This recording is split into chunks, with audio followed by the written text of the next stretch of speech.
Chers amis, bonjour.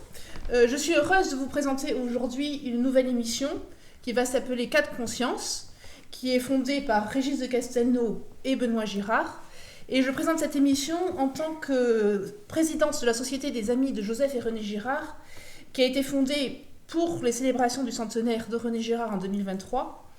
Et au cours de cette année 2023, à la faveur de ce centenaire, nous avons créé la revue Antigone, qui est un lieu de débat autour de l'actualité. Ce n'est pas une revue académique de l'œuvre de René Girard, mais un lieu de rencontre où des personnes d'opinions diverses peuvent se rencontrer.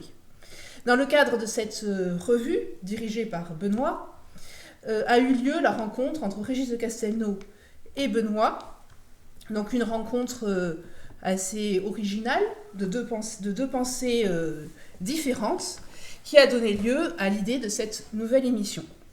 Voilà, donc l'objectif de cette émission est de prolonger l'aventure de la revue Antigone et de permettre la rencontre de personnalités diverses et variées. Alors Régis de Castelnau, bonjour. Bonjour Marie. Vous êtes l'arrière-petit-fils d'Édouard de Castelnau, un éminent militaire de la guerre de 14, donc catholique. Et puis, arrivé à l'âge de 25 ans, vous êtes rentré au Parti communiste, vous avez eu un parcours assez étonnant, vous êtes avocat, et lorsque on ouvre votre fiche Wikipédia, on apprend de drôles de choses sur vous, en particulier que vous êtes complotiste et que vous vous plaisez à relayer des fake news. Alors j'aimerais en savoir un petit peu plus sur vous. Voilà, vous êtes donc le directeur, on peut dire, du blog Vue de droit, et j'aimerais que nos amis de la Société des Amis de Joseph et René Girard puissent en savoir un peu plus sur vous et sur votre présence ici à nos côtés. Merci de me donner la parole. Effectivement, je dirige, le terme diriger, je suis le seul pilote pour l'instant, mais ça peut changer. Je dirige le blog Vue du droit, c'était lui qui initialement a été le premier élément d'une communication que j'ai souhaité il y a une dizaine d'années dans la perspective de mon départ de la profession d'avocat. Aujourd'hui, il s'est diversifié, il a une grosse intervention sur les réseaux et j'ai lancé une chaîne YouTube parce que je considère que c'est un format vraiment pratique il y a maintenant 2 ans et demi qui s'est beaucoup investi dans le travail de réinformation sur la guerre en Ukraine face à la propagande qui déferlait des médias mainstream, mais maintenant elle a pris son rythme de croisière et j'aimerais que nous abordions d'autres sujets, que nous puissions intervenir, et c'est dans ces circonstances que Benoît Girard m'a proposé que nous mettions en place une collaboration. Alors sur ma présentation, effectivement, ma fiche Wikipédia est épouvantable. Ça n'a pas toujours été le cas d'ailleurs. Il fut un temps où elle était élogieuse. Moi, je ne suis jamais intervenu dessus. Mais maintenant, je suis présenté comme quelqu'un d'absolument abominable. Je mens, je suis complotiste. Je passe mon temps à essayer de vicier les élections pour le compte de Vladimir Poutine. Ça ne dit qu'une chose, au-delà des mensonges que ça véhicule, il y a des mensonges spécifiques, ça ne dit qu'une chose, c'est que Wikipédia, en ce qui concerne l'actualité immédiate et sur cette histoire, sur cette question des présentations, des biographies, eh bien, ce sont les agences américaines et leurs relais en France qui ont pris la main. Donc, ne vous y reportez pas. Je crois que sur Internet, si on tape sur Google, on trouvera d'autres occurrences qui permettront d'en savoir un peu plus. Alors, Marie, vous avez parlé de mon ascendance. Édouard de Castelnau, catholique. C'était lui qui était catholique, oui. Hein, bien, pas moi. Moi, j'ai eu une trajectoire différente. Je suis sorti de cette matrice-là de vieille aristocratie militaire. J'ai eu le sentiment d'avoir continué à porter un certain nombre de valeurs dans la trajectoire qui fut la mienne. Aujourd'hui, j'ai décrit quels étaient mes outils d'expression. Aujourd'hui, je me situe toujours de ce côté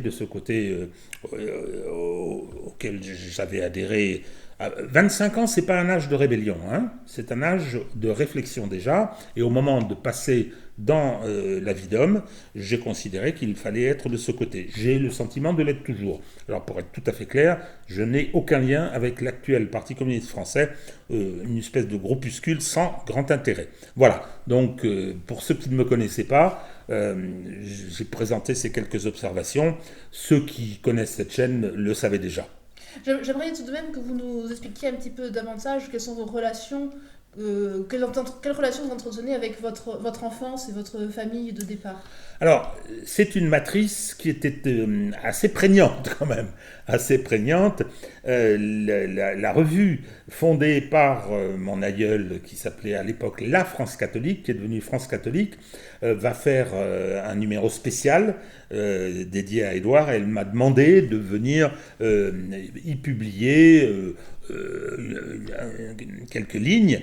Je dois dire que ce que je vais dire, et donc je le dis dès maintenant, ce que je vais dire, c'est que cette éducation particulière, qui était une éducation, je l'ai dit, de vieille aristocratie militaire, enseignait un certain nombre de valeurs. J'aime pas trop le terme, il est un peu galvaudé, le terme valeur aujourd'hui, mais bon, d'exigence, les notions de service étaient très importantes, et les notions de devoir et de sacrifice aussi, parce que qui connaît un peu l'histoire de la Première Guerre mondiale et de la Deuxième, c'est que nous avons eu beaucoup de pertes dans cette famille. Donc j'ai été élevé dans ces valeurs. Je dirais que, en plaisantant, je disais souvent, vous savez, j'ai reçu une éducation comme du temps de la comtesse de Ségur, c'est pas loin de ça. Donc bon, je n'en ai que des bons souvenirs, de même que mon rapport à la religion. Je n'ai pas la foi aujourd'hui, je me considère comme athée, mais je n'ai que des bons souvenirs de mon éducation religieuse. J'ai beaucoup aimé ça, et en aucun cas je suis anticlérical. Voilà un petit peu ce que je peux compléter, c'est-à-dire que ma trajectoire n'est pas contradictoire avec l'éducation que j'ai reçue. Très bien, merci beaucoup. Et donc toi, Benoît, tu es donc le petit-neveu de René Girard, le directeur de la revue Antigone, dont les 2 premiers numéros sont déjà sortis. Donc c'est dans le 2e numéro que Régis de Castelnau intervient.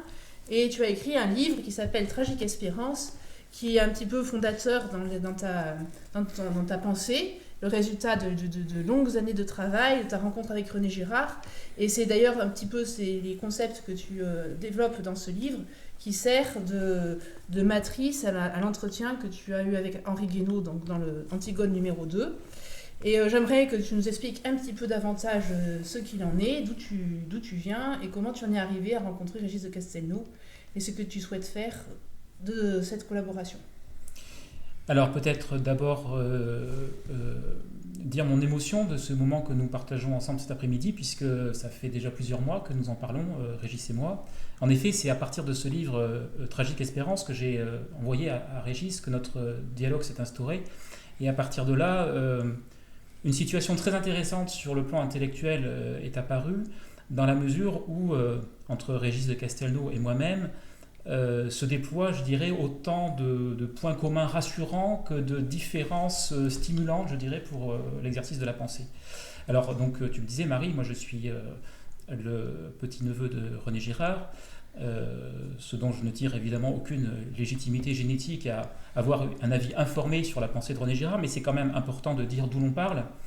Et alors, d'où je parle, c'est vrai d'une situation très différente de celle de Régis, puisque nous, les Girard, nous sommes issus d'une classe sociale que Régis porte dans son cœur, qui est la petite bourgeoisie culturelle, dirons-nous. Une petite bourgeoisie culturelle, néanmoins, dont il faut dire quelques mots. Nous sommes cet après-midi à Avignon. Et cette petite bourgeoisie culturelle, pour nous, les Girard, elle nous ramène à Joseph, qui était le père de René, notre arrière-grand-père, et qui était vraiment l'archétype du notable Troisième République, un pur produit de la méritocratie républicaine, dirons-nous, et qui a terminé sa carrière comme conservateur du Palais des Papes à quelques centaines de mètres d'ici. Alors, pourquoi je dis ça? Bien parce que bon, il y a des différences entre Régis, entre la famille de Castelnau et la famille Girard, entre Régis et moi, mais il y a aussi un point commun, je trouve, que nous allons explorer tout au long de ces émissions que nous vous proposerons cette année et puis les suivantes, si Dieu nous prête vie et si ce projet rencontre votre adhésion. Le fait que nous sommes, je dirais, les deux pieds dans nos racines, que nous avons, je dirais, une certaine idée de l'héritage, de ce que nous avons reçu et à la hauteur duquel nous devons nous hisser. Mais en même temps, nous avons en partage, je crois, et on en parlait tout à l'heure hors antenne, une forme d'inquiétude devant le monde tel qu'il va et une forme d'appétence à la critique qui produit entre nous des étincelles et des convergences qu'on voudrait partager avec vous, les spectateurs de cette chaîne, et puis avec les invités que nous allons être amenés à rencontrer. Alors, Joseph Girard était un homme de gauche à l'origine, et je dirais que la famille Girard est une famille très représentative en fait de l'histoire de France, puisque issue de cette gauche républicaine, elle s'est ensuite énormément divisée. Et moi, j'estime être, au-delà de tout ce que j'ai reçu, être aussi l'héritier de ces divisions.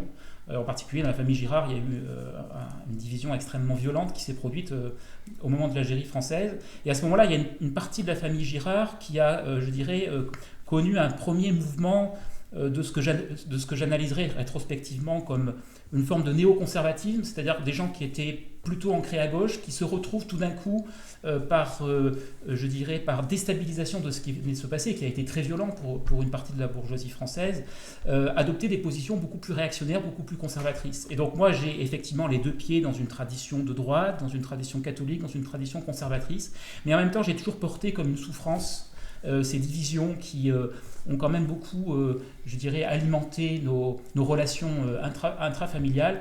Et ça explique sans doute mon intérêt pour René Girard, que j'ai rencontré intellectuellement et aussi physiquement au tournant des années 2000. À travers René Girard, j'ai découvert un certain nombre de problèmes, une façon de poser les problèmes dans laquelle je me suis énormément reconnu, et puis aussi une appétence pour des formes de pensée critique, hétérodoxes, qui m'ont amené à me confronter avec bonheur à des sources d'inspiration qui étaient très éloignées de ma matrice intellectuelle originelle, ce qu'on pourrait appeler, pour dire vite, la gauche critique. Alors la gauche critique sur le plan du langage, j'assume une forme de sympathie, d'intérêt pour la pensée de la déconstruction, ce qui me situe en porte-à-faux par rapport à un certain nombre de mes proches, de mes réseaux de proximité. Et puis la gauche critique sur le plan social, évidemment, et là je pense que ce sera un des grands points de convergence entre nous. Et donc Antigone est issue de ça, en fait. C'est un parcours, un mouvement de vie, une inquiétude et une forme de passion, comme un objectif en soi, de faire se rencontrer des formes de pensée différentes, non pas au nom du relativisme, mais d'après le postulat que être différents ensemble, c'est s'entraider à aller au bout chacun de nos pensées, et qu'en allant au bout de nos pensées, sans qu'on puisse anticiper ce que ça va donner, il y a forcément quelque chose à partager.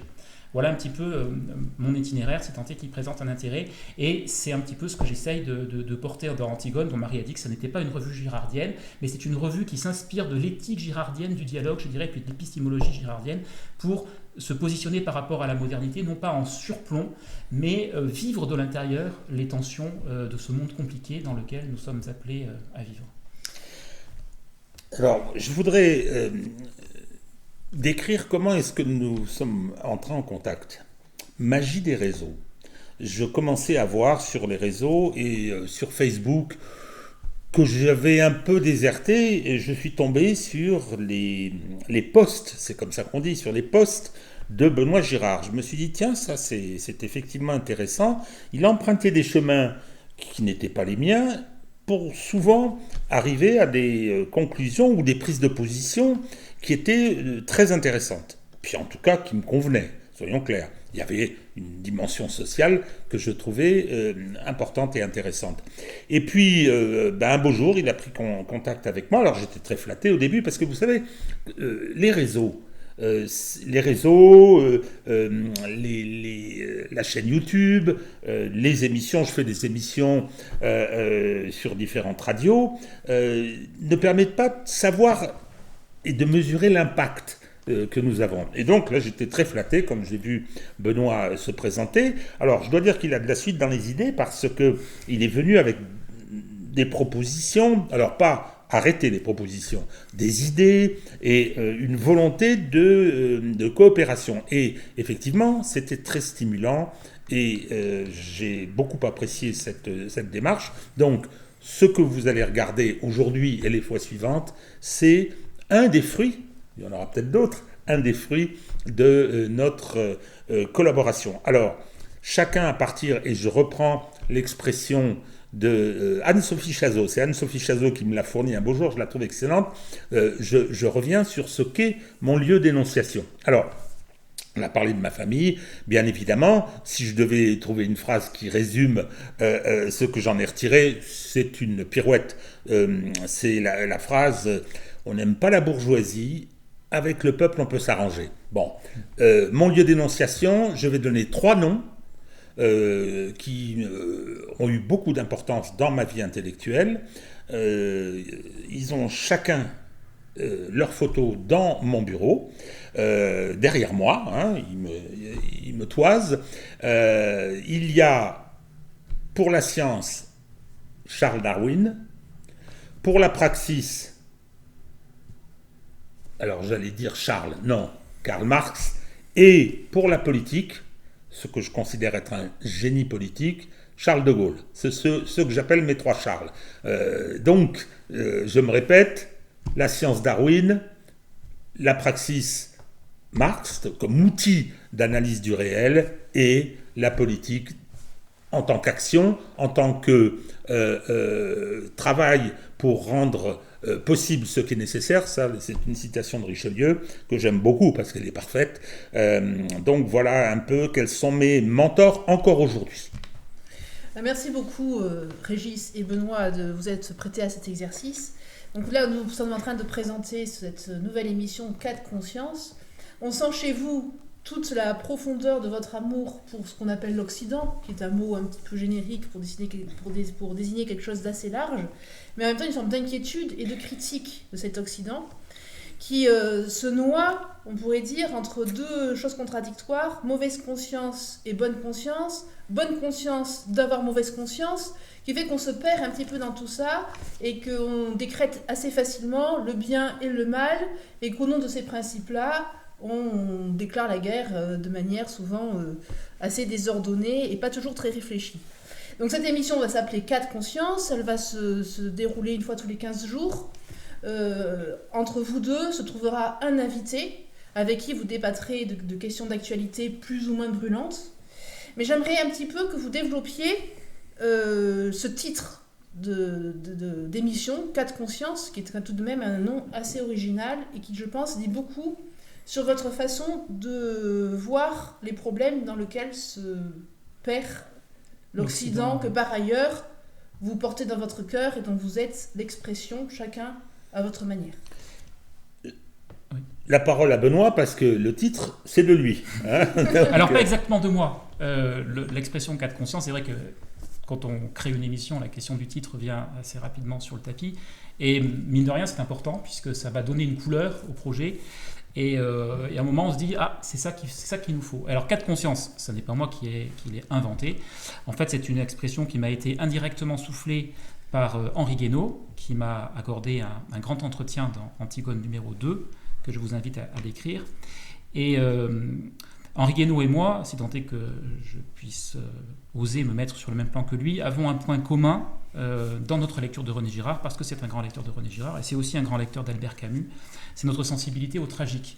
Et dans le cadre de cet entretien, que je vous invite donc à décrire, Henri Guénaud fait émerger une opposition toute simple, mais une fois qu'on l'a dans la tête, on ne peut plus s'en passer. C'est une grille de lecture qui est particulièrement efficace pour décrypter le monde compliqué dans lequel nous vivons, ce monde qui change, dont parle régulièrement Régis dans ses vidéos géopolitiques.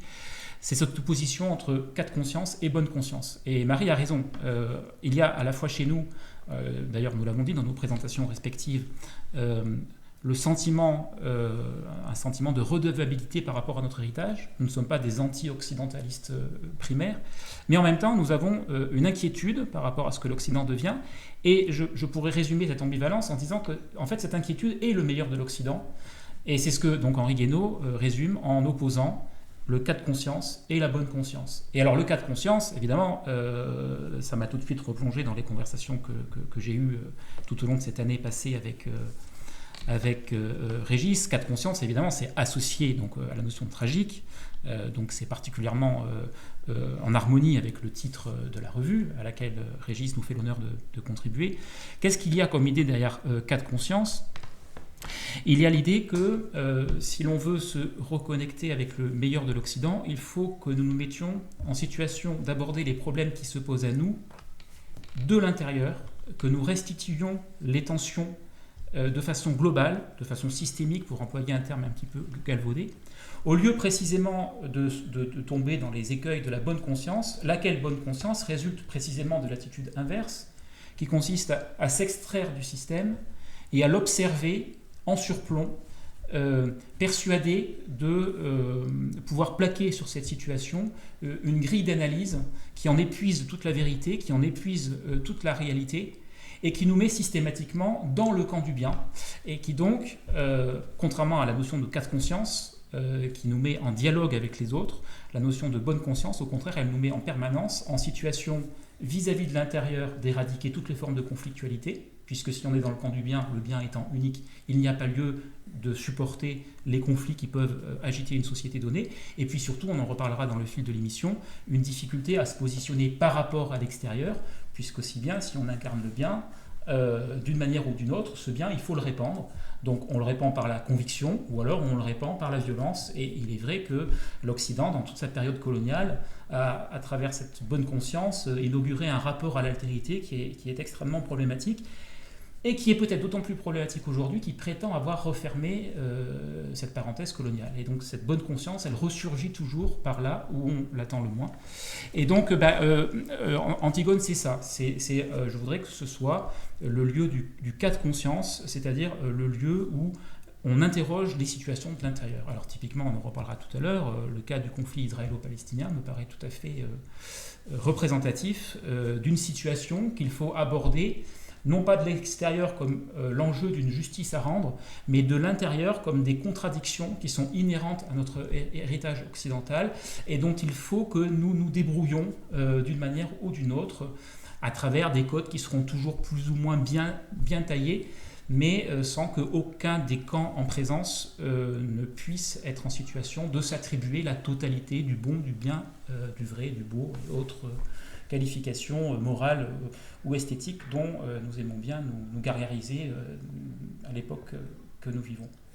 Alors, sur l'appartenance à l'Occident, c'est une vraie question. Je partage ce que vient de dire Benoît. Moi, je suis un occidental jusqu'au tréfonds.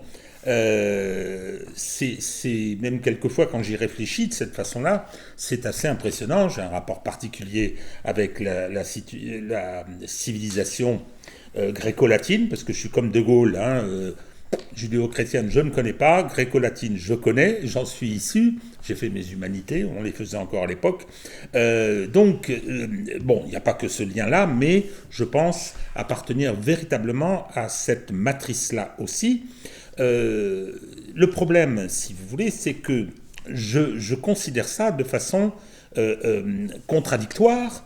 Et ce qui m'a intéressé dans la démarche de Benoît, et d'ailleurs ça m'a un peu agacé parce que c'est lui qui a trouvé le titre, enfin bon, il le sort d'un entretien avec Guénaud, mais incontestablement ça fonctionne, la façon dont il vient d'exprimer, lorsqu'on appréhende le réel, et c'est ce qu'on va faire dans cette émission. C'est ce qu'on va faire, c'est-à-dire qu'on va prendre des événements de l'actualité que vous avez rencontrés et on va les analyser et essayer de leur faire exprimer le réel qui nous semble utile. Sur l'appartenance à l'Occident, je crois qu'il y a plusieurs façons de reconnaître cette appartenance, mais il y en a une qui est très mauvaise. Je pense par exemple au discours d'Éric Zemmour lorsqu'il a lancé la campagne électorale des élections européennes, son premier meeting. J'appartiens à l'Occident, qui a tout inventé. Alors c'est-à-dire toute la partie sombre, parce qu'il y en a une quand même partie sombre, toute la partie sombre est évacuée, ils ont inventé quasiment l'humanité. L'homme est issu, tel quel, est issu de la civilisation occidentale. Je considérais que c'était un discours imbécile, mais qui est malheureusement aujourd'hui, qui existe en tout cas. Je ne dis pas qu'il est extrêmement partagé, mais quand même, il y a l'invocation d'une soi-disant guerre des civilisations, le fait que certains seraient en première ligne pour nous sauver, d'autres venant dire, après les massacres d'enfants, vous serez bien contents quand on aura fini le boulot, c'est-à-dire que c'est à partir de cette vision-là. Or, notre approche n'est pas celle-là. Nous sommes tous les deux des Occidentaux, nous savons quel est notre héritage, mais pour autant, j'irais même jusqu'à dire que ça nous impose des responsabilités. Ça nous impose des responsabilités pour justement être à même d'approcher ce que c'est qu'être occidental ou ce que devrait être occidental aujourd'hui. Pour donner peut-être un exemple concret d'un questionnement tragique en lieu et place d'une opposition de bonne conscience, on voit bien par exemple aujourd'hui que l'Occident est, atteint d'une forme de conflictualité interne entre tout ce qui est ressorti au particulier et tout ce qui est ressorti à l'universel. On a un Occident qui est, éradicateur par inclusion, c'est-à-dire que comme il porte la vérité, il faudrait que tout devienne occidental pour réaliser l'humanité émancipée de ses déterminismes sociaux, moraux et ainsi de suite.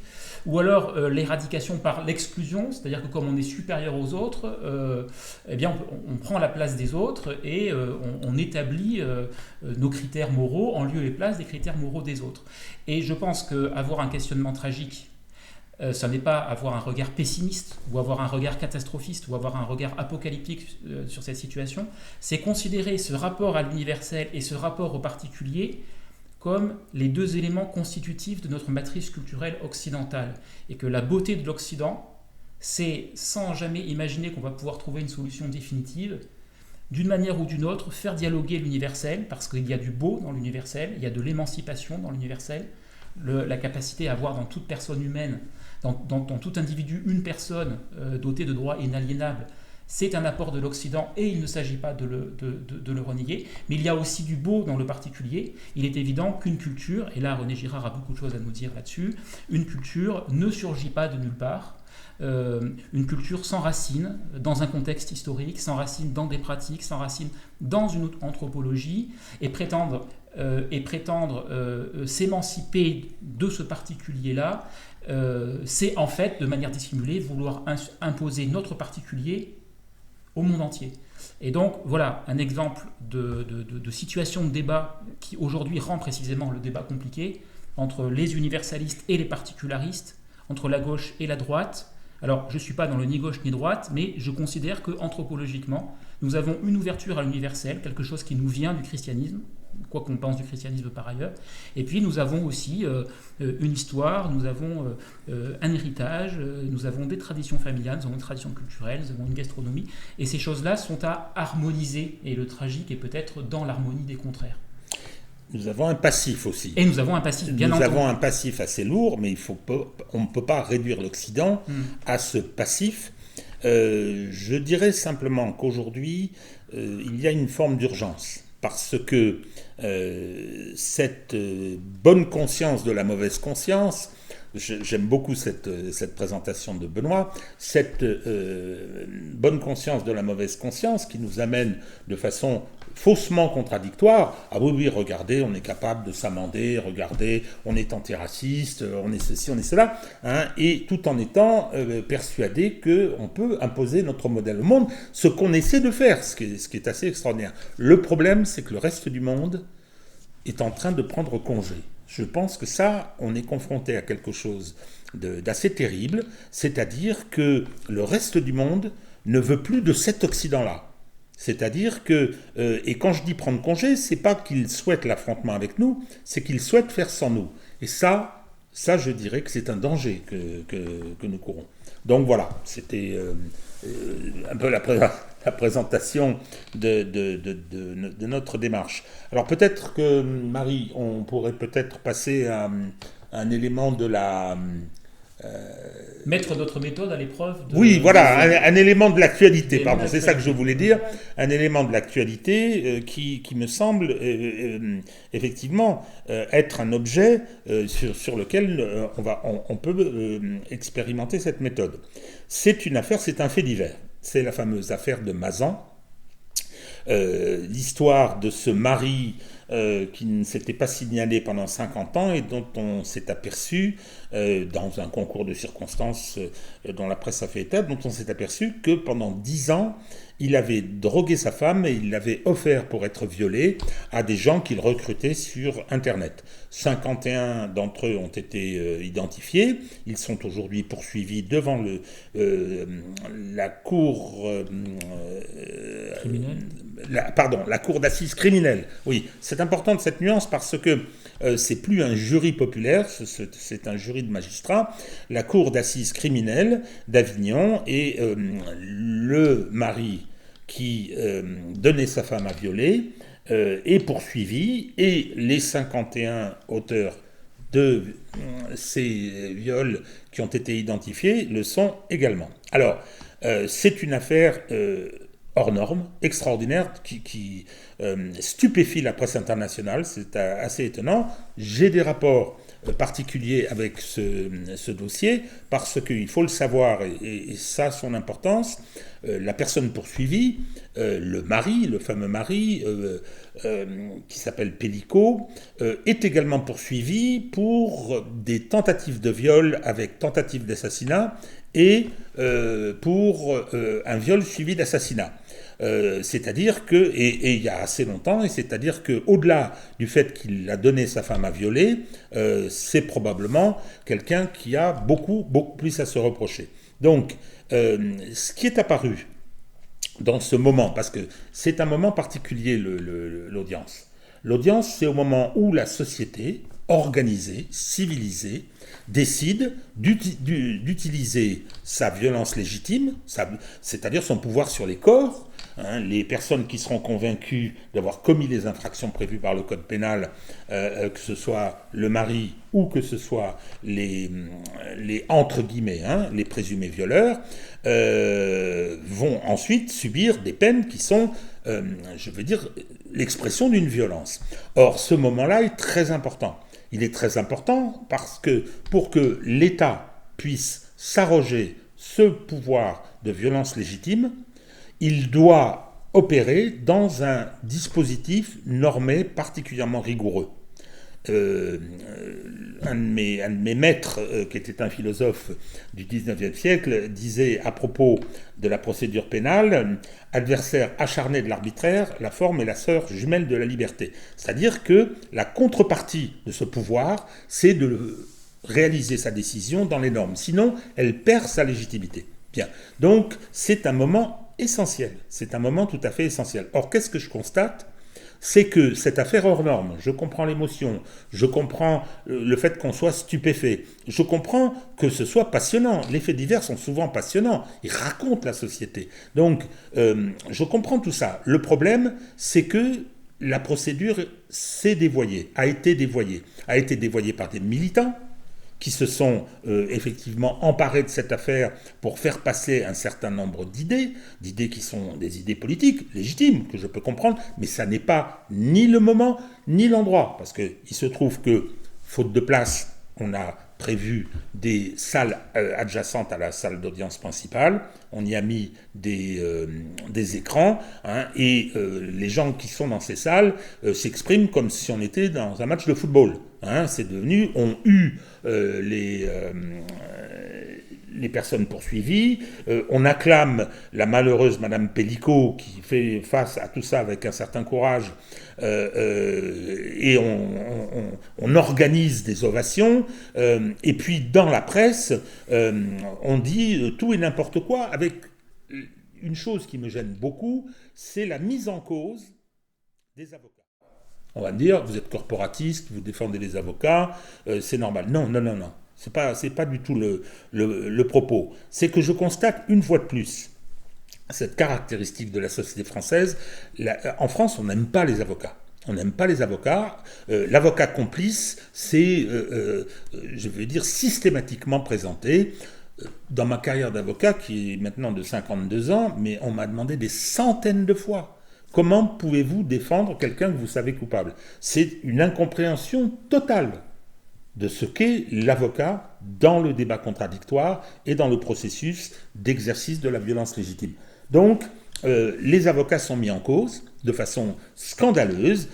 Sur tous les plateaux, on entend des gens les traiter de minables. Sur les réseaux, n'en parlons pas. Et apparaît et émerge, une fois de plus, parce que c'est tellement fréquent, la culture du lynchage. En France, on adore lyncher. Avec les réseaux, c'est encore pire. Donc là, on a l'exercice d'un pouvoir fondamental, d'un pouvoir de civilisation par l'État. On a les éléments anthropologiques qui sont derrière cette affaire, et on a ces tendances qui sont des tendances, j'utilise le mot lynchage, mais oui, c'est des tendances à vouloir s'abstraire de ces règles pour régler les problèmes autrement. Voilà, donc c'était mes premières observations sur ce dossier de Mazan. On aura peut-être l'occasion d'en reparler aujourd'hui ou un autre jour. Alors, effectivement, c'est très intéressant, je trouve, d'inaugurer notre émission Cas de conscience à travers cette situation concrète. Moi, j'aime bien toujours partir des situations. Et je trouve qu'effectivement, cette affaire de bonne conscience dont nous avons parlé en introduction s'articule très bien à la crise de l'institution judiciaire telle qu'elle se donne à voir régulièrement dans nos médias, et en particulier à travers cette affaire, et une autre que nous aborderons peut-être également si nous en avons le temps.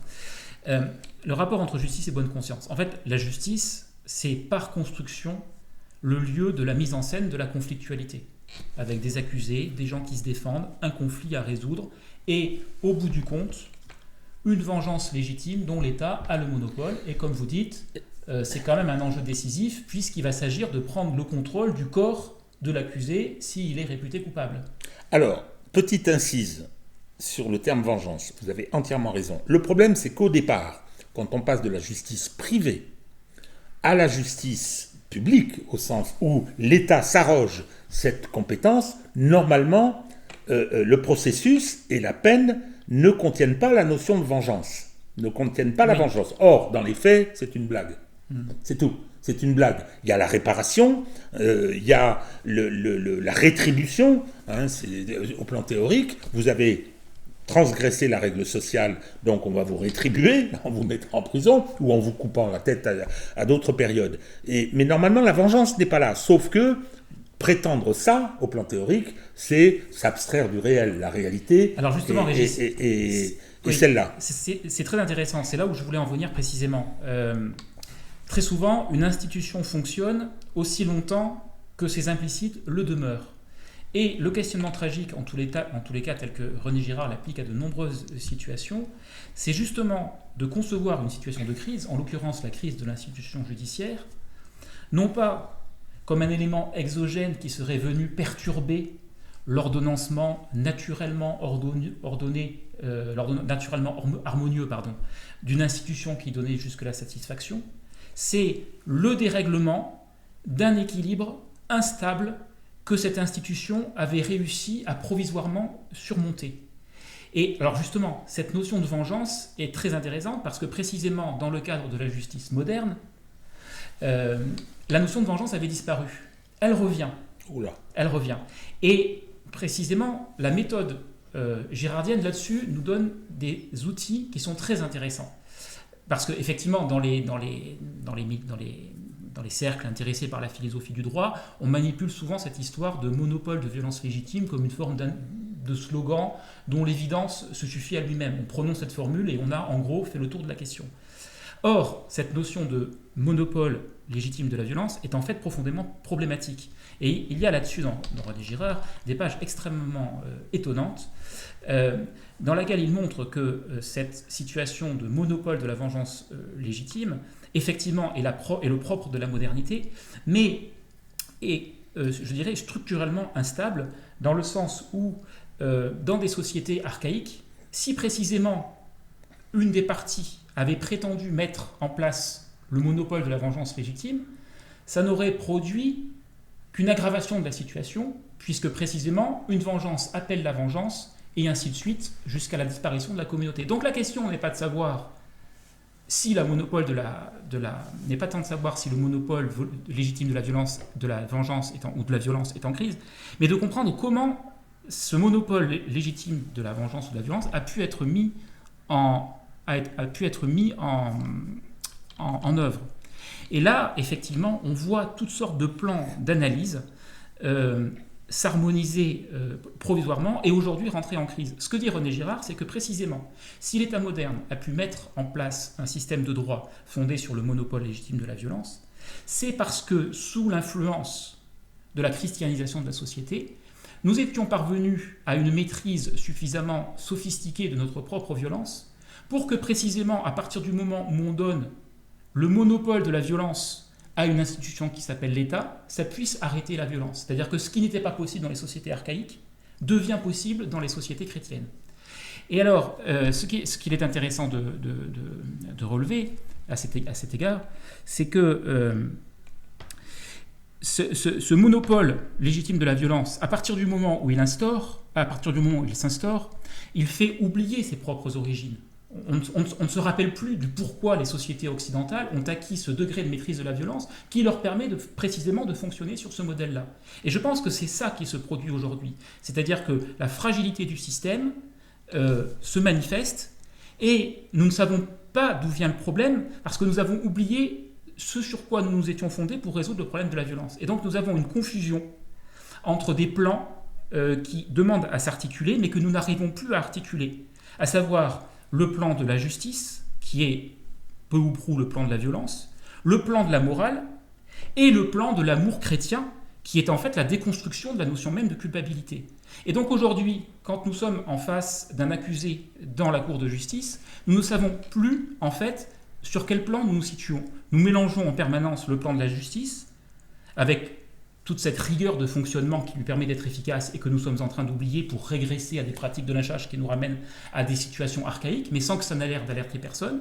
La question de la morale, et puis la question de la déconstruction, si vous voulez, de la notion même de culpabilité, mais qu'on voudrait faire assumer par la justice, alors que la justice n'est pas le lieu de la morale ni de la déconstruction de la notion de culpabilité. Vous voyez ce que je veux dire ? Et donc, je pense qu'aujourd'hui, c'est ce qui se passe. C'est-à-dire que nous sommes, pour reprendre la formule de Chesterton, nous sommes tous, que nous le voulions ou non, pétris d'idées chrétiennes devenues folles, et nous appliquons à des institutions des critères que ces institutions ne sont pas faites pour assumer. Et donc, la justice n'est plus le lieu ordonnancé du conflit avec toute une série de ritualisations, des avocats, des gens qui défendent, etc. La justice est devenue le lieu où des victimes portent sur leurs épaules toute la bonne conscience de la société, et à partir de là, la justice ne peut plus passer, puisque aussi bien toutes les institutions, en particulier l'institution de l'avocat, qui sont là pour prendre la défense de la victime, quelle que soit la gravité des crimes qu'il a pu commettre. Dès qu'un avocat essaie, par exemple, de minorer, vous prenez cet exemple dans le cadre des viols de Mazan, essaie de minorer finalement l'intentionnalité des actes, parce que c'est un des critères pour pouvoir évaluer la commission du crime, il est aussitôt réputé prendre le parti du viol, prendre le parti de la culture du viol, réhabiliter la culture du patriarcat, et ainsi de suite. Donc en permanence, à travers notre justice, aujourd'hui, nous essayons finalement de reporter sur un passé des fautes qui sont en fait liées au dysfonctionnement de notre société aujourd'hui. Donc quand on fait un procès, on ne va pas chercher à exercer la violence légitime contre quelqu'un qui, au terme de procédures contradictoires et garanties par le droit, sera convaincu d'avoir commis tel ou tel acte. À travers un procès, à travers la désignation d'un coupable, on va déployer toute la capacité de notre société à identifier les rapports de domination et à faire surgir une société dans laquelle ces rapports de domination seraient évacués. Or, je pense que ce n'est pas le lieu de la justice que de résoudre les rapports de domination qui affectent une société, et que ce sont donc deux plans différents qu'il faut articuler. Sinon, quand la justice sort de son domaine de compétence, sort de son domaine de fonctionnement, sort du domaine à l'intérieur duquel elle est efficace pour ramener la paix à l'intérieur de la communauté, au lieu d'être un facteur de paix, elle devient au contraire un facteur d'agitation supplémentaire, et très paradoxalement, et ça je pense que c'est peu relevé, mais vous le relevez, vous, Régis, en tant qu'avocat, des situations, des scènes qui nous ramènent effectivement à des situations de lynchage dont on n'aurait jamais cru que la justice moderne, dans toute sa majesté, puisse être le théâtre. Des applaudissements pour Gisèle Pellicot. Des huées pour les co-accusés. La scène rappelle ce que l'on a vu mardi. Une altercation entre un co-accusé et une militante féministe qui l'a interpellée. Oh, t'as dit quoi là? Pardon, par contre, t'en parles bien, hein? Parle bien, sinon, ça va pas le faire. Pendant l'audience, le juge fait un rappel à l'ordre. Il demande au public de cesser les huées. Dans les couloirs, le sujet est au cœur des discussions. Je comprends totalement qu'ils soient hués parce qu'ils ont fait des actes horribles, mais c'est pas quelque chose de normal dans le sens où on est dans un tribunal, on est censé se tenir et pas crier dès que quelqu'un passe ou quoi. Voilà. Et c'est le bout de la justice de les juger, pas des gens qui sont là. Alors le problème, c'est que effectivement cette justice imparfaite, elle est nécessairement imparfaite. Moi j'ai toujours dit à mes étudiants, parce que j'ai enseigné aussi, j'ai toujours dit à mes étudiants, il ne faut pas faire confiance à la justice parce qu'elle est rendue par des gens comme moi. D'où l'importance de la règle. Double degré de juridiction, débat contradictoire pour élaborer quelque chose qui est fondamental, qui s'appelle la vérité judiciaire, qui peut entretenir des rapports éloignés avec la vérité objective. L'histoire contient un certain nombre de ces exemples. Donc, il y a une vraie contradiction entre ce processus fondamental et la façon dont aujourd'hui il se déroule, du fait de l'émergence d'un certain nombre de phénomènes et du fait de l'utilisation de la bonne conscience. Parce que les gens qui sont en train de faire des manifestations devant le tribunal, c'est-à-dire qui mettent en cause le processus, la sérénité est indispensable. Le débat contradictoire doit pouvoir se dérouler, tout doit pouvoir être dit. Et entendu, surtout par ceux qui vont juger, cette pression dans les salles, cette façon de prendre parti bruyamment, va à l'encontre de la nécessaire d'une sérénité dans laquelle cela doit se dérouler. C'est une véritable régression. Et vous avez raison, le lynchage n'est pas loin. C'est commode le lynchage. C'est très commode, on règle le problème, hein, on dit que justice est passée, mais non, l'acte de justice est un effort aussi. C'est quelque chose de difficile, parce qu'on peut se tromper. Et malheureusement, alors là, je réagis et je rebondis sur ce que vous avez dit, c'est-à-dire qu'on confond justice et morale. La justice n'est pas là pour rendre la morale.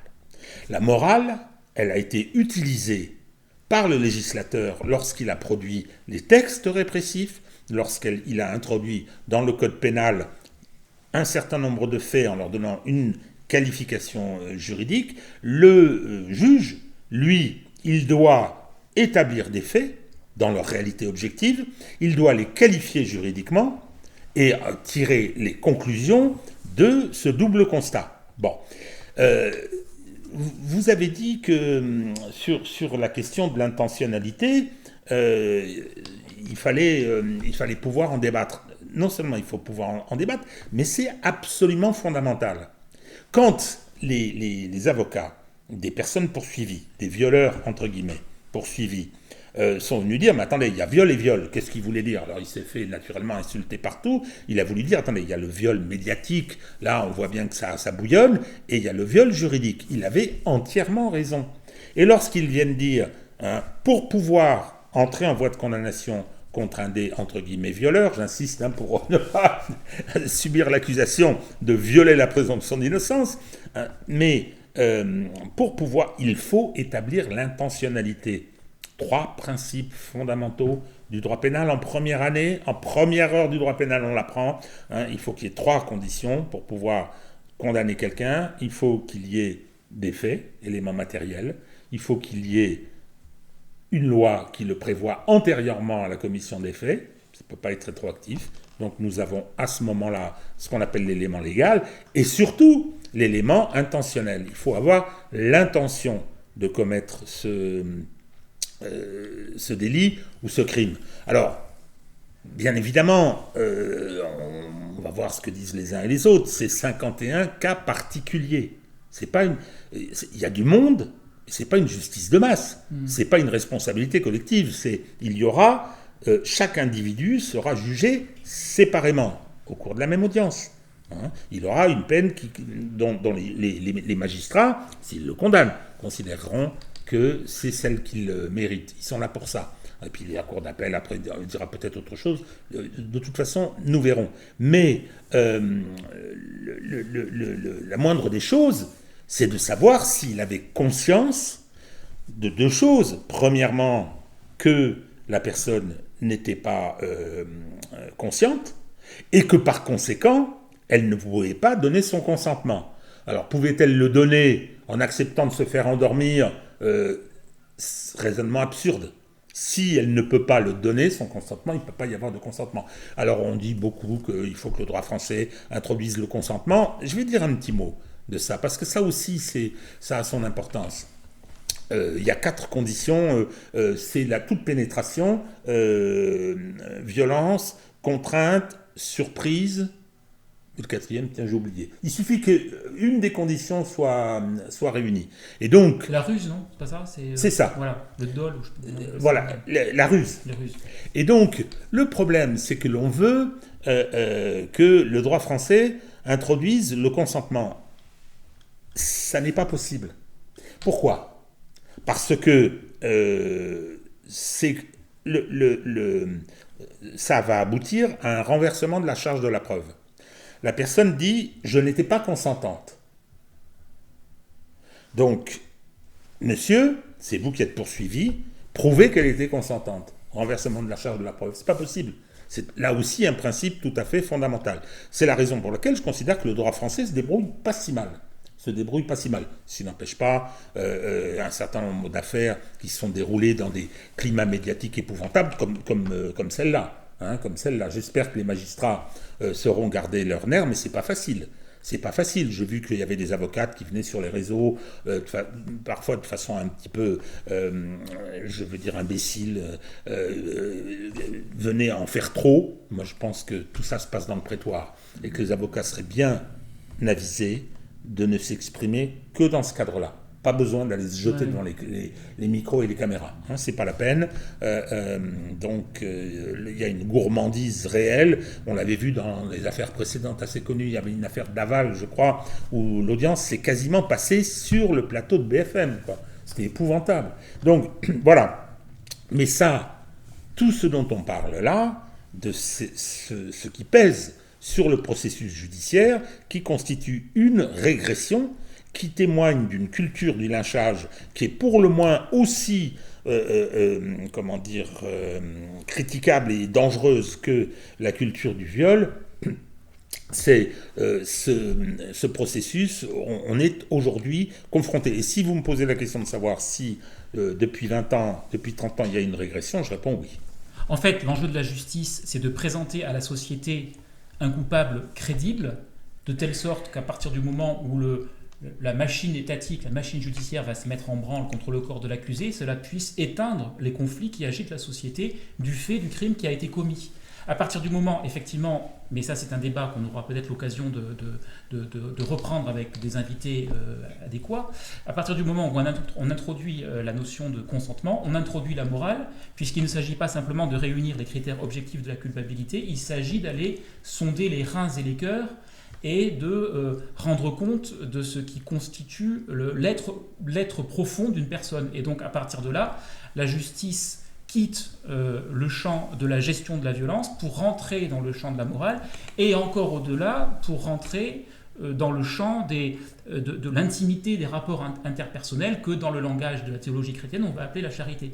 Et donc, effectivement, ce monopole de la vengeance légitime, il représente un progrès par rapport aux sociétés archaïques, puisque, aussi bien dans la justice moderne, on s'en prend à une personne et on réunit tous les critères pour dire que cette personne est bien coupable. Ce qu'on ne pouvait pas faire dans les sociétés archaïques, puisque précisément dans les sociétés archaïques, ça c'est toute la théorie girardienne du sacrifice, il faut s'en prendre contre une victime innocente, puisque le but n'est pas tant de rendre la justice que d'évacuer la violence à l'extérieur de la communauté. Donc finalement, à travers l'État moderne, on voit déjà le travail de christianisation s'opérer. Sauf que la justice, en se coupant malgré tout de ce qui la relie à l'anthropologie profonde des fonctionnements sociaux et en prétendant s'immiscer dans le champ des consciences, produit précisément ce qu'on essaye de décrire depuis tout à l'heure, c'est-à-dire des éléments à l'appui de la bonne conscience dont notre société éprouve de plus en plus le besoin de se revêtir pour pouvoir justifier, l'ensemble de ces pratiques sociales. Alors, on a un bel exemple aussi, au-delà de l'affaire de Mazan, on a un bel exemple avec l'affaire qui concerne les affaires, en toute la polémique autour de l'abbé Pierre. Exactement.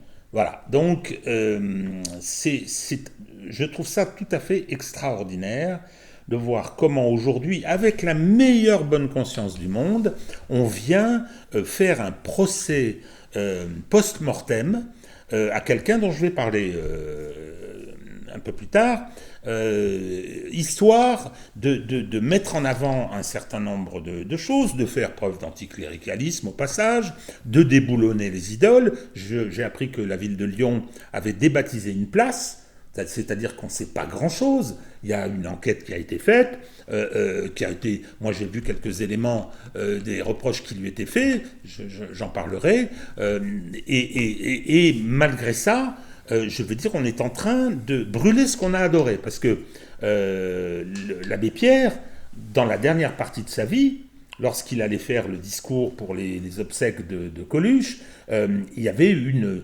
survalorisation de ce qu'il était, de ce qu'il avait fait. C'est clair, il y avait un processus de béatification laïque qui était tout à fait extraordinaire. Hein.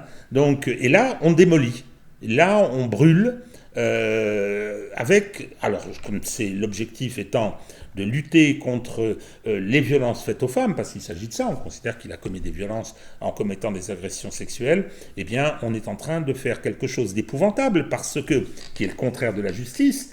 On fait ça de façon anachronique, c'est-à-dire que les témoins, pour les faits qui lui sont directement reprochés, ils ont disparu, le contexte était totalement différent, il ne peut pas se défendre, il ne peut pas y avoir de procédure pénale. Le décès met fin à toute action pénale. Donc il y a une déloyauté extraordinaire dans ce qui se produit. Une déloyauté extraordinaire. Et donc, et là, de nouveau, avec la meilleure bonne conscience, je n'ai entendu personne, à 2-3 petites expressions sur les réseaux, qui prennent la défense de l'abbé Pierre, moins en prenant sa défense personnellement, que en critiquant ce qui est en train de se produire. Donc notre société, toute pleine de sa bonne conscience, se présente comme une forme d'oscillation de plus en plus frénétique entre des mouvements de création d'idoles et des mouvements de déboulonnage de statues. Et cette situation s'emballe au point de rendre nos fonctionnements institutionnels viables, en définitive. Alors, je trouve ça véritablement... Enfin, je cherchais un adjectif, je ne le trouve pas. C'est détestable, en tout cas. Pour moi, c'est détestable. Non pas que j'entende défendre particulièrement l'abbé Pierre. Je trouvais qu'à la fin de sa vie, justement, c'était excessif. Ça m'énervait, ça m'agaçait. Je n'ai jamais été un grand partisan de la charité. Je me suis engagé beaucoup. Ça m'a coûté beaucoup de temps et pas mal d'argent. Hein. Donc, mais je l'ai fait parce que, justement, je voulais apporter ma pierre au combat pour l'émancipation. Bon, lui, il avait d'autres impératifs et d'autres objectifs, mais j'ai le plus grand respect. Je rappelle seulement que voilà quelqu'un qui a été résistant. Voilà quelqu'un qui a été ensuite parlementaire dans les chambres juste après la Deuxième Guerre mondiale, et Dieu sait si c'était important, qu'il y ait des gens d'une certaine allure. À partir de 1956, ou peut-être même avant d'ailleurs, quand il y a eu le fameux hiver, il a lancé tous ces mouvements. Cet homme a fait le bien. Cet homme a fait le bien. Alors on vient nous dire aujourd'hui, en confondant comme par hasard le vœu de chasteté, qui n'était pas celui du prêtre qu'il était, et le vœu de célibat. Et je ne sais pas quelle était sa vie personnelle, sa vie sexuelle, je n'en ai pas la moindre idée, mais venir dire aujourd'hui, alors quand je parlais d'anachronisme, c'est-à-dire qu'on lui reproche des choses qu'il aurait fait à l'époque,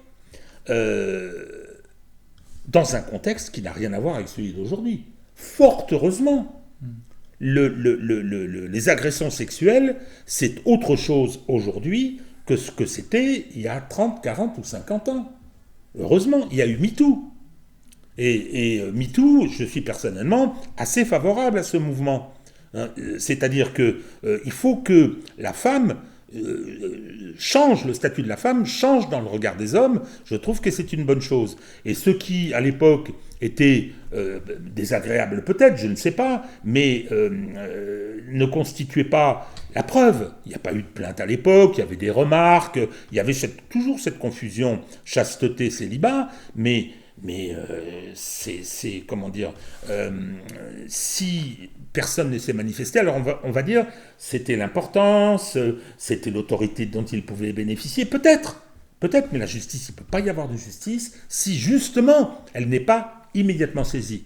Les délais de prescription, aujourd'hui le délai de prescription pour des atteintes sexuelles sur mineurs, il est de 30 ans à partir du moment où le mineur devient majeur. C'est-à-dire que ça peut monter à 35, 40 ans. Mais on ne peut pas juger. La prescription sert à ça. La prescription, elle sert à juger dans les meilleures conditions. Dans les meilleures conditions, et je suis désolé, juger quelqu'un 30 ou 35 ans après, je ne parle pas des faits historiques. Je ne parle pas de la Shoah, je ne parle pas des crimes imprescriptibles. Ils ne sont pas imprescriptibles uniquement à cause de leur gravité. Ils sont imprescriptibles parce que il sera possible de faire un procès légitime. Ce qui n'est pas tout à fait la même chose. Bon, là, vous avez donc abordé la question de la justice à travers cette question de la bonne conscience, mais vous êtes rencontrés autour d'Antigone numéro 2, pour lequel vous avez écrit un article sur le conflit israélo-palestinien, donc, qui concerne le rapport de l'Occident avec la géopolitique qu'elle mène à l'intérieur d'elle-même ou à l'extérieur d'elle-même, je sais pas comment le dire. Est-ce que vous pourriez nous dire quelques mots assez rapidement, puisque l'heure tourne, sur ce conflit israélo-palestinien qui est aujourd'hui un sujet extrêmement brûlant, qui agite énormément les passions, qui divise les familles. Un petit peu, pour moi, ça me ferait un petit peu penser à la question de la guerre d'Algérie, avec des propos extrêmement violents de part et d'autre, avec le fait que chacun utilise le crime ou les bonnes actions du camp opposé ou de son camp pour justifier d'être du bon côté du manche, etc. Donc j'aimerais un petit peu vous entendre à ce sujet. Alors c'est le conflit, effectivement, le conflit israélo-palestinien. Là, on enchaîne sur la géopolitique. On a vu les tensions internes à la société occidentale. Maintenant, on regarde un peu l'Occident dans sa relation avec son ailleurs, va-t-on dire. Effectivement, le conflit israélo-palestinien, c'est un exemple tout à fait parlant de ce que peut donner une géopolitique fondée sur la bonne conscience. Puisque quand on regarde le récit médiatique qui est déployé à propos du conflit israélo-palestinien, on constate que c'est un récit médiatique qui est fondé de manière pratiquement unanime sur la figure de la victime. Et à travers la figure de la victime, sur ce qui est l'anti-victime, qui est le terrorisme. Donc c'est un conflit dont on s'est rendu incapable de rendre compte en dehors des catégories de la morale. Alors effectivement, Israël, c'est un exemple très, très intéressant, puisque Israël plonge ses racines dans la mauvaise conscience occidentale. Israël est, je dirais, la traduction géopolitique de la grande catastrophe des années 30-40. Mais alors ça introduit une situation explosive au cœur du Moyen-Orient, parce que qu'est-ce qu'un État dont le facteur de légitimité est précisément celui d'incarner l'innocence liée au statut de victime. Alors ça a plus ou moins bien fonctionné pendant un certain nombre de décennies. On voit qu'aujourd'hui, ça entraîne des contradictions qui sont absolument irrémédiables.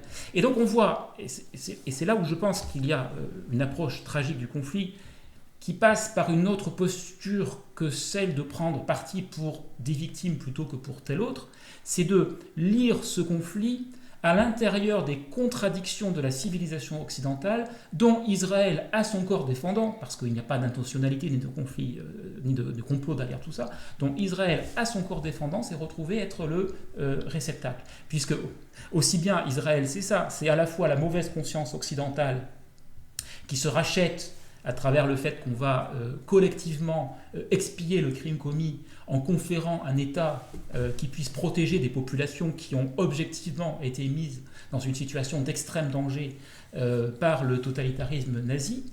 Mais en même temps, et c'est là où il y a vraiment une contradiction dont on touche aujourd'hui les conséquences ultimes et dramatiques, en même temps où on fondait Israël au nom de la réparation à laquelle avait droit le peuple victime de la Shoah, en même temps Israël devenait, sans que les parties prenantes en aient forcément conscience, sans que ce soit formulé de manière explicite, mais objectivement, à travers la façon dont le nouvel agencement géopolitique se mettait en œuvre, Israël devenait en fait le successeur de la présence coloniale de l'Occident dans ces territoires.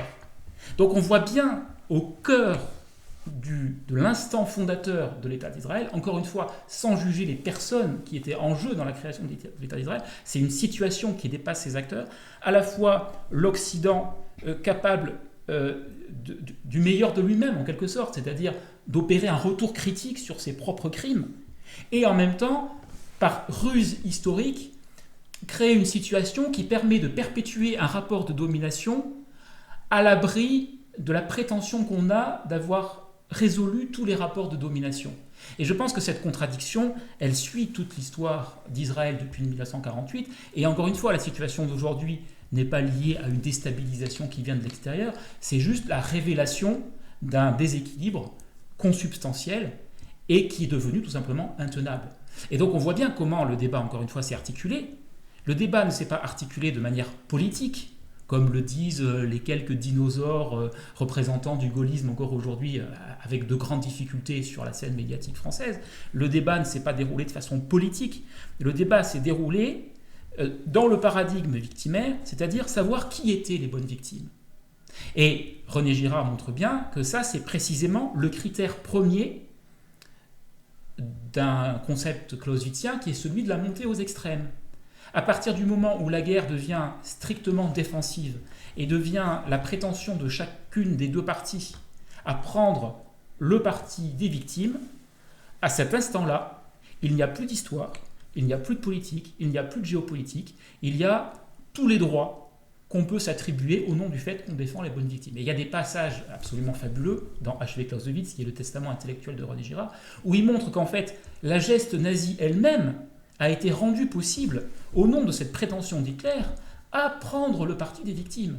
En fait, si tout l'Occident s'est retrouvé impuissant face à Hitler, ça n'est pas simplement pour des questions d'incompétence du personnel politique. C'est simplement parce que le traité de Versailles était déjà une façon de faire advenir la morale dans le droit international. On a exercé une forme de vengeance vis-à-vis de l'État allemand, et ensuite on a laissé Hitler s'installer dans une posture victimaire, c'est-à-dire de la réparation d'une situation qui avait été injustement attribuée au peuple allemand. Donc on a là comme une espèce de condensé de toute l'histoire occidentale qui se joue sur littéralement une tête d'épingle. Donc dans Antigone, pour revenir à votre intervention, et ensuite je vous passe la parole Régis, l'enjeu n'était pas d'organiser une foire d'empoigne entre des pro-israéliens et des pro-palestiniens, entre des gens qui vont dire « oui, les Israéliens, le 7 octobre, sont les victimes », il ne s'est rien passé avant, et donc au nom de ce statut de victime, ils peuvent déployer absolument toutes les armes de l'état d'exception. Mais je dirais que même s'ils ne sont pas en position d'aller au bout de cette prétention, le même danger guette le camp adverse. Le fait de définir des Palestiniens comme uniquement sous le regard du statut de victime n'est pas non plus de nature, à mon avis, à faire émerger une solution politique palestinienne. Et alors, c'est sur la base de cette analyse-là que moi j'ai été très, très impressionné par nos échanges, puisque, y compris dans des milieux girardiens, alors même que René Girard a fait du tragique et de cette réflexion sur le statut de victime, le cœur même de sa réflexion, et je pense ce qu'il y a de plus stimulant pour nous aujourd'hui dans le débat contemporain, j'ai vu des girardiens s'affronter précisément au nom du statut des bonnes victimes. Qui étaient les bonnes victimes ? Voyez, et c'est comme ça que moi je vous ai proposé de répondre à cet article de Marc Anspach, et que j'ai senti en vous, et vous allez me dire si je surinterprète, mais justement j'ai senti en vous cette capacité à prendre sur vos épaules, le terme est peut-être un petit peu excessif, mais enfin en tout cas à assumer par votre plume, par les mots que vous employez, une forme de douleur que vous inspire la situation, puisque c'est pour ça que c'était utile qu'on se présente. Vous ne vous exprimez pas, contrairement à des images complètement fallacieuses qu'on répand à votre sujet, depuis une espèce de droite réactionnaire qui aurait des rapports plus ou moins mal digérés avec l'antisémitisme des années 30. Au contraire, vous venez du communisme, vous m'aviez confié le rôle important que vous aviez joué dans l'écriture de la loi Guesso. Cette mauvaise conscience occidentale par rapport au crime nazi, c'est quelque chose qui irrigue profondément votre réflexion personnelle. Et en même temps, vous êtes capable de voir comment, au nom de ce statut de victime qu'on s'arroge, on peut produire une forme d'auto-destruction de ce que l'Occident a de meilleur. Et donc c'est pour ça que j'ai tenu à vous donner la parole. On en parlait en souriant, comme finalement un petit peu un Girardien qui s'ignore à travers cette sensibilité que vous avez à la fois à la défense des victimes, parce que vous êtes un avocat, mais en même temps, je sens chez vous cette sensibilité à fleur de peau par rapport à toutes les catastrophes que peuvent entraîner justement un rapport malsain avec ce statut de victime. Alors, on a parlé de l'Occident. L'Occident, je suis occidental. Il y a tellement de choses que j'aime en Occident. Il y a des choses que je n'aime pas. Du tout même. Et pour moi, l'impardonnable, c'est la Shoah. C'est un crime occidental. C'est un crime occidental, et vous avez tout à fait raison. Vous parlez du traité de Versailles, mais c'était antérieur, parce que la guerre de 14 se déclenche. Je sais si elle a pesé sur ma culture familiale. La guerre de 14 se déclenche parce que l'Allemagne considère qu'elle a été maltraitée dans la répartition des empires. Au XIXe siècle, l'ère des empires, comme disait Hobsbawm, et effectivement, l'Allemagne, alors il y avait des disputes, il y avait l'affaire de Tanger, j'ai retrouvé dans les papiers familiaux une lettre entre Gallieni et Castelnau, ils étaient assez proches, disant, Gallieni avait été entre guillemets le pacificateur de Madagascar, c'est-à-dire il avait colonisé Madagascar pour le compte de la France, et il disait, mais si pour éviter la guerre avec l'Allemagne, moi je suis partisan de leur donner Madagascar. C'était un sacrifice presque personnel pour lui, ça devait être 1913. Donc,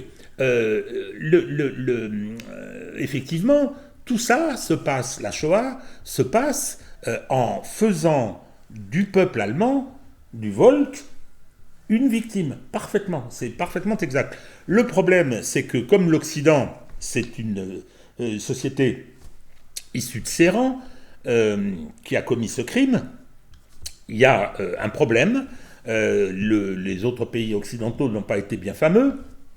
Donc, on va expier en donnant aux Juifs un État-nation territorial. Alors, il ne faut pas oublier que c'est fin 19e qu'il y a cette demande d'État-nation territorial. Au moment où l'État-nation territorial devient la forme d'organisation de l'espace public qui accompagne la révolution industrielle, on dit aux Juifs, mais ce sera sans vous. Bon, ça provoque le sionisme.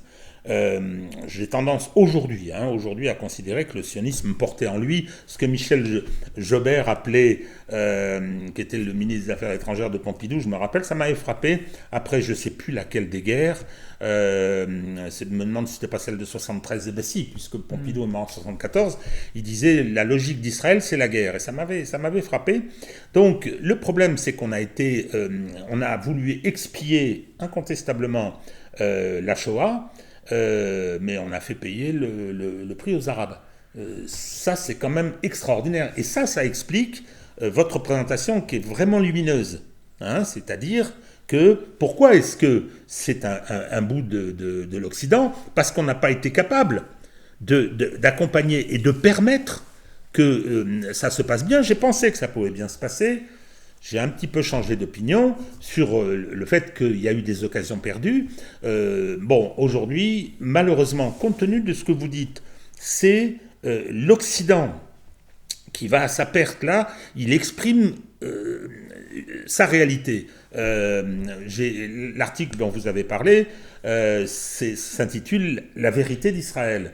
Et je pense que la vérité d'Israël est aussi la vérité de l'Occident. Elle est aussi la vérité de l'Occident, parce que c'est absolument terrible.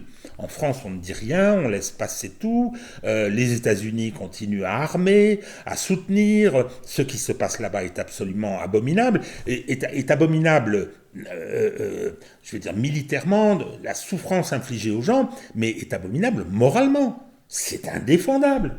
C'est indéfendable. Moi, j'ai rompu avec des amis. J'ai dit, écoutez, si vous n'êtes pas capable de condamner le massacre de Gaza, qui est juridiquement, et j'insiste, pas la première fois que je le dis, qui au regard des conventions de 47 est un génocide, si vous n'êtes pas capable de condamner ça, on n'a plus rien à se dire, quoi. Il y a quelque chose de détraqué chez vous qui fait que, alors ça peut être de la lâcheté, ça peut être aussi de la conviction, et Dieu sait s'il y en a. Je dirais que je suis plus indulgent avec mes amis juifs, parce que c'est quelque chose de compliqué. C'était la phrase que m'avait dit le pédiatre de mes aînés, avec ce qu'on a subi. Il était séfarade d'ailleurs, mais ça ne change rien. Avec ce que nous avons subi, on a droit à une résidence secondaire, ce que je trouvais... c'est une belle formule et à laquelle j'avais souscrit à l'époque. Donc, le problème étant aujourd'hui que, dans la mesure où c'est aussi la vérité de l'Occident, avec ses excès, avec cette horreur. C'est un État voyou, paria, qui viole le droit international tous les jours, mais désormais dirigé par des voyous. Netanyahou est un voyou. Ben Gvir, Smotrich sont des voyous. Je suis tout à fait désolé. Alors, heureusement, il y a des personnes extraordinaires qui sont le rempart de l'antisémitisme. Je pense à Gideon Levy, Norman Finkelstein, il y en a plein d'autres, et qui sont formidables. Donc, mais je pense que ce qui est en train de se passer, avec notre soutien, ce sera la fin d'Israël. C'est l'avis d'Emmanuel Todd. Je ne sais pas quand, je ne sais pas comment. Et Marie, vous avez parlé de la guerre d'Algérie. Il se trouve privilège de l'âge. Quand même, il faut bien qu'il y en ait quelques-uns. C'est que j'avais 12 ans au moment de l'indépendance. J'appartiens à une famille, je suis né au Maroc. La famille de ma mère était installée au Maroc et donc européen vivant en Afrique du Nord. Et mon père a fait des séjours en Algérie, donc je me rappelle très très bien de tout cela.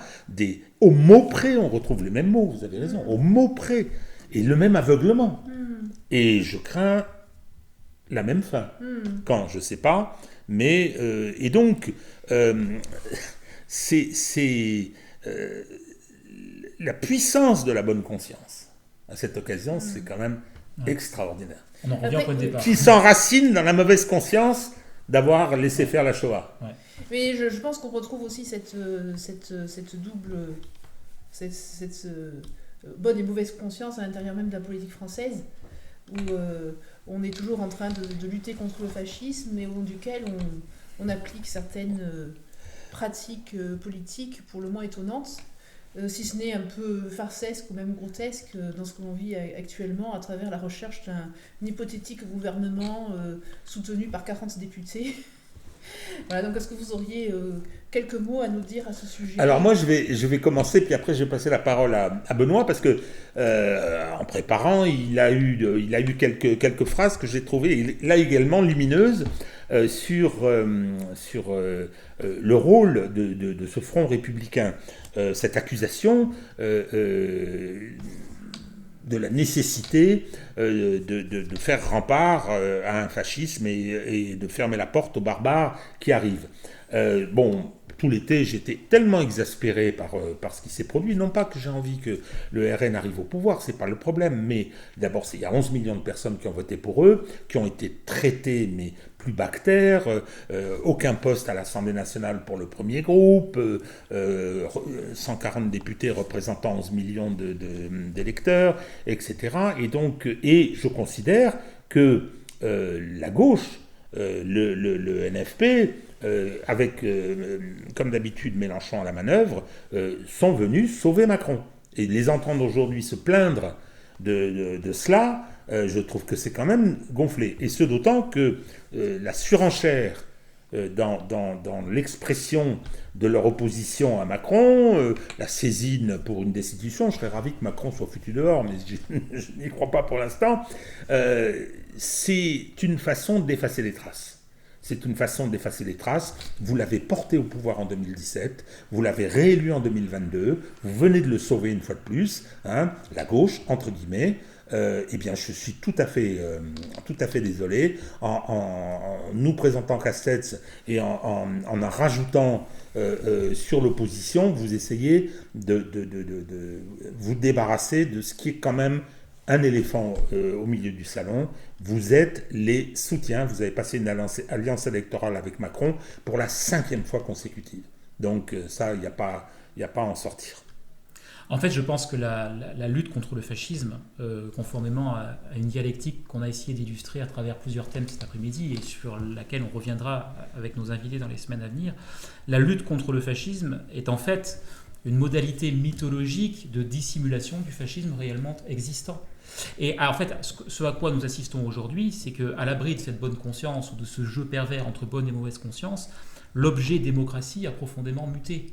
Au lieu d'être une construction juridique qui permet d'ordonnancer et de rendre supportable un certain degré de conflictualité à l'intérieur de la société et de faire jouer les rapports sociaux dans des marges qui les rendent au mieux vivables pour tout le monde, la démocratie est devenue, et l'état de droit n'a plus de place dans cette définition de la démocratie est devenue circulairement le lieu du bien, du bon, du vrai, du beau. Et pour revenir au chapitre géopolitique qu'on a évoqué à l'instant, on assiste à des renversements, à des impasses linguistiques absolument phénoménales. Aujourd'hui, n'est plus démocratique un État qui répond à un certain nombre de critères dans sa façon, par exemple, d'appliquer le droit international. C'est parce qu'on est une démocratie, parce qu'on s'est fait reconnaître ce statut selon des critères qui sont ceux de la morale et de l'amour universel, que, par conséquent, un certain nombre d'actes deviennent démocratiques. Ce qui est un renversement qui est, pour le coup, fasciste. Et j'en vois un exemple dans la manière, par exemple, dont les médias occidentaux, et français en particulier, puisque c'est ceux-là que je fréquente le plus, rendent compte des actes de piraterie internationale dont vient de se rendre coupable l'État d'Israël en allant biper des moyens civils de communication. Puisque c'est Israël, et puisqu'Israël est du côté des bonnes victimes, le fait d'aller piéger des outils de communication et de cibler aveuglément des adversaires militaires, mais également des médecins, des civils, des enfants, est traité dans les... Je regardais la une du Monde hier après-midi, c'est traité un petit peu comme la façon dont on traiterait les derniers gadgets dans James Bond, quoi. Une espèce de regard indulgent et sympathique. Et je trouve que ce renversement du concept de démocratie et d'état de droit est en fait le lieu où se sécrète à l'intérieur du bloc central, de ce que certains ont appelé l'extrême centre, moi ce que j'appelle le fascisme réellement existant. Alors, pour autant, et ne laisser subsister aucun malentendu, si vous voulez, j'applique ma méthode tragique jusqu'au bout. Imputer le fascisme au bloc central, ça n'est pas exonérer le Rassemblement national de dérives qui participent, et même LFI, deux pratiques qui contribuent précisément à l'émergence de ce même fascisme. Je ne dis pas c'est eux les vrais fascistes et eux par contre ne le sont pas. Je ne cherche pas à innocenter les uns au détriment des autres. Simplement comprendre que le fascisme, contrairement à une lecture mythologique que toute une historiographie du XXe siècle a pu laisser accroire, le fascisme, ça n'est pas un monstre qui survient de l'extérieur et qui s'empare d'une société.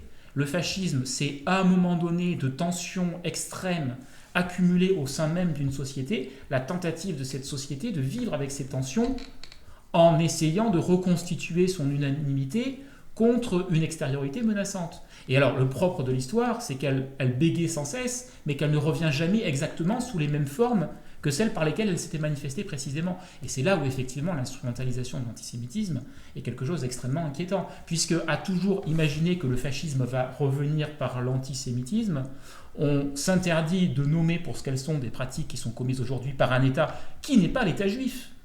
En fait, je pense qu'il faut contester à l'État d'Israël le statut d'État juif, l'essentialisation, et du côté de ceux qui disent que l'État d'Israël est un État juif. Et à l'abri de cette croisade contre l'antisémitisme, qui est en fait, le réceptacle de notre bonne conscience, on laisse se développer, sans qu'on puisse savoir exactement contre qui ça va aujourd'hui, même si on peut avoir déjà quelques pistes, on laisse se prospérer dans la société française des polarisations de haine qui, à un moment donné, quand la situation institutionnelle sera devenue par trop ingérable, risque d'être la variable d'ajustement au nom de laquelle on va instaurer un état d'exception et une dictature de plein exercice. Alors, ça, c'est effectivement une définition que je considère comme lumineuse. C'est-à-dire que le théâtre antifasciste du barrage républicain est le masque du fascisme réellement existant, ou la façon de le masquer.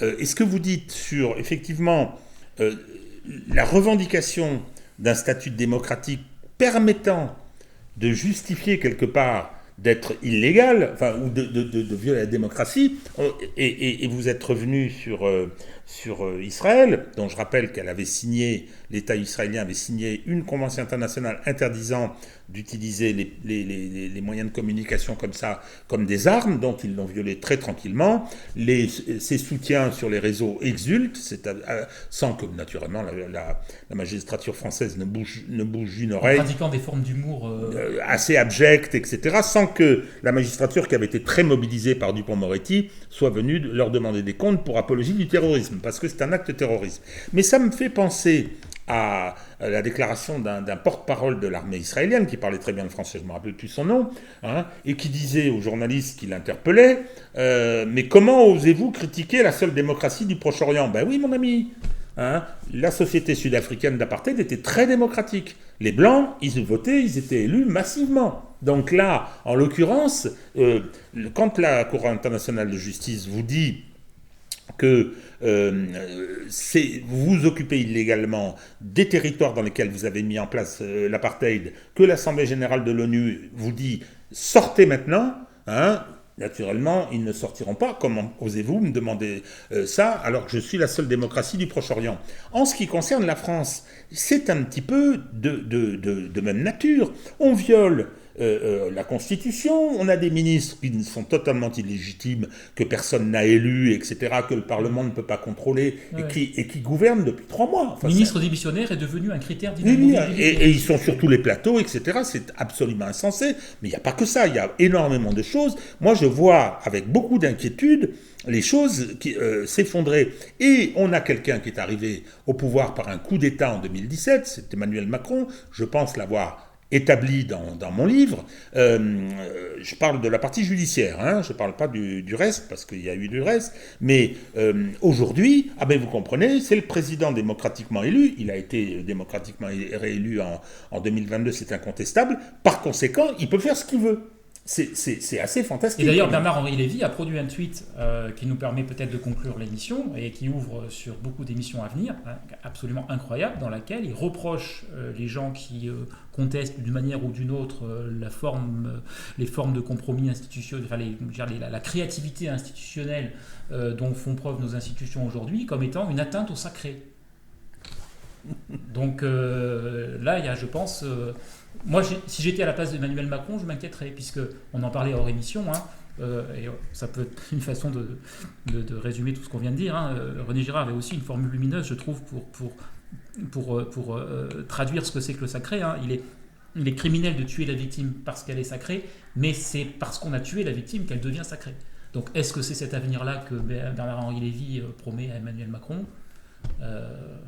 Peut-être n'est-il pas conscient de la portée incalculable de ses propres propos. Mais la méconnaissance est un élément essentiel dans la mythologie. Avec ce personnage, on peut tout craindre. Bon.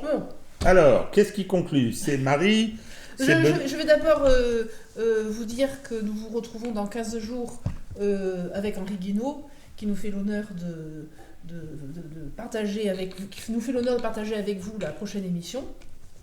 Voilà. Et pour le lancement de cette nouvelle émission, nous vous proposons une offre des 2 premiers numéros de la revue Antigone, donc avec en particulier un article de Régis de Castelnau, et donc le livre de Benoît Girard, Tragique Espérance, pour le prix de 55 €. Voilà, et puis évidemment, vous pouvez vous abonner à la revue Antigone, acheter le numéro 1 et le numéro 2 de manière séparée en vous rendant sur la page de la revue Antigone sur le site de la Société des Amis de Joseph et René Girard, dont vous trouverez l'adresse en description. Et puis je laisse la parole pour conclure. Bon, eh bien, je vais conclure. Chers amis, c'était la première émission. Je pense qu'on a été assez prolixe. Trop. Mais toujours. On a été prolixe pour vous exposer quel était notre objectif, notre ambition plutôt. L'objectif, on verra si on l'atteint. C'est-à-dire une approche qui soit une approche de l'actualité, mais à partir d'analyse utilisant des concepts. Alors, les concepts girardiens, pour ce qui concerne Benoît, moi, c'est plutôt une approche marxisante, bien sûr, pour essayer de faire dire au réel auquel on assiste ce qui le travaille en profondeur, et essayer peut-être un peu de faire de la prospective, en sachant que c'est le meilleur moyen de se tromper. Donc voilà, alors merci de votre indulgence. N'oubliez pas de faire ce qu'il faut faire d'habitude. Vous mettez des pouces, vous mettez des commentaires si vous voulez. Enfin, il y a tout le travail pour... s'abonner. Vous vous abonnez, bien sûr. Le travail des algorithmes, il faut l'aider. De l'intelligence artificielle, il faut s'en servir pour que ce soit vu par le plus grand nombre de personnes, sachant que nos positions, vous l'avez constaté, au travers d'un sujet ultra sensible qui est celui de la Palestine, sont un petit peu à contre-courant. On va continuer, ça on ne changera pas. On va poursuivre ce travail, on va continuer à s'exprimer, à faire de la réinformation, et on a par conséquent besoin de tout votre soutien.